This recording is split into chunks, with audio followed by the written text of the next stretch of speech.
BJP press మీట్లపై ఆంక్ష, party అనుమతి తప్పనిసరి అని ఆదేశాలు, సబ్జెక్టు ముందుగా చెప్పాలని నిబంధన.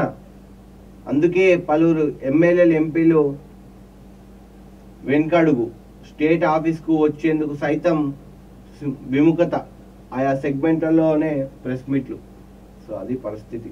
కానీ బీజేపీ చాలా డిజిటల్ మీడియా చాలా పటిష్టంగా చేసింది. సబ్జెక్ట్ ఉంటేనే ఖచ్చితంగా మన ప్రెస్ మీట్ పెట్టాలని కూడా ఒక నిబంధనలు పెట్టినట్టు తెలుస్తూ ఉంది. దాన్ని అనుసరిస్తున్నారు ఈ మంత్రులు, ఈ ఎమ్మెల్యేలు ఎవరైతే, ఎంపీలు ఎమ్మెల్యేలు ఎవరైతే ఉన్నారో వీరందరూ కూడా వాళ్ళ నియోజక స్థాయి మీటింగ్ పెట్టుకుని స్టేట్ ఆఫీస్లో బీజేపీ మీటింగ్ పెడితే మాత్రం ఖచ్చితంగా దానికి సబ్జెక్ట్ ఉండాలి, ఏం మాట్లాడుతున్నాం అనేది కూడా సబ్జెక్ట్ కావాలని ఆంక్షలు కూడా పెట్టినట్టు తెలుస్తూ ఉంది.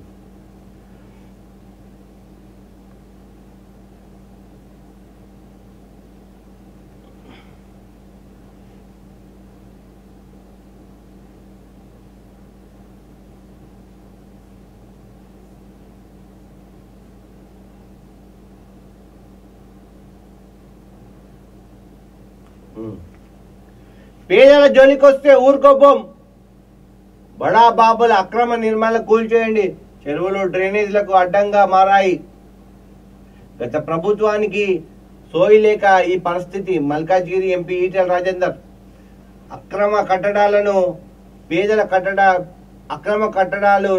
కడుతున్న పెద్దలను కట్టడాలు కూల్చి వేయడం సంతోషమని, కానీ పేదల ఇండ్లు జోలికొస్తే ఇబ్బంది పెడితే మాత్రం చూస్తూ ఊరుకోమని మల్కాజ్గిరి ఎంపీ ఈటెల రాజేందర్ హెచ్చరించారు.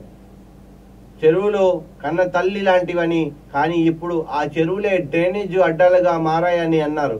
ఆదివారం ఎల్బీనగర్లో నిర్వహించిన బీజేపీ సభ్యత్వ నమోదు కార్యక్రమంలో ఆయన పార్టీ శ్రేణులను ఉద్దేశించి మాట్లాడారు.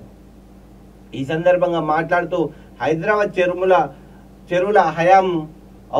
మాయం అవుతున్నాయని ఆవేదన వ్యక్తం చేశారు. గత ప్రభుత్వానికి సోయి లేదంటే చెరువులు పక్కకున్న పట్టా భూములు సేకరించి నష్టపరిహారం చెల్లించి ఉంటే ఈరోజు ఈ అక్రమాలు ఉండేవి కాదని అన్నారు. పట్టాలు చేసే ఎమ్మెల్యేలు వ్యాపారవేత్తలు అయితే జరిగే నష్టం చాలా ఉంటుందన్నారు.